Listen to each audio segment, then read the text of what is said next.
Obeying the law is now simply not enough to be a free citizen of the United Kingdom. What happened to the vow to never give up freedom of speech?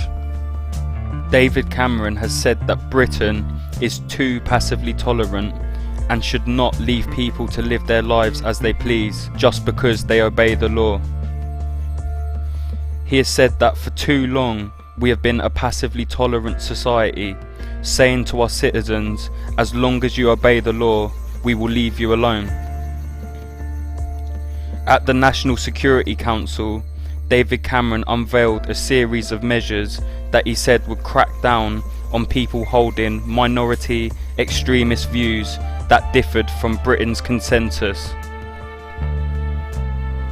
Simply put, what this means is that anyone who disagrees with the status quo laid out by the British government is now an enemy and deemed an extremist. Theresa May has said that the government will eliminate extremism in all its forms, defining an extremist as anyone who lacks respect for the rule of law or respect for minorities.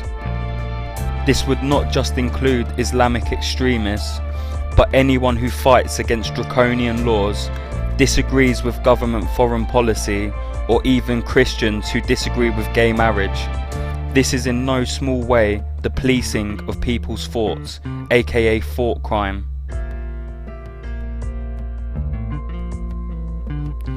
In the Queen's speech in May, the government introduced extremism disruption orders, which can be used to shut up anyone who says extremist things. The package of powers, first proposed in March, would allow courts to force a person to send their tweets and Facebook posts to the police for approval.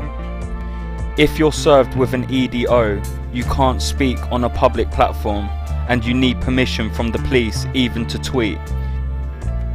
The Draft Communications Data Bill, aka the Snoopers Charter, is draft legislation proposed by Home Secretary Theresa May, which would require internet service providers and mobile phone companies to maintain records of each user's internet browsing activity, including social media, email correspondence, voice calls, internet gaming and mobile phone messaging services, and store the records for 12 months.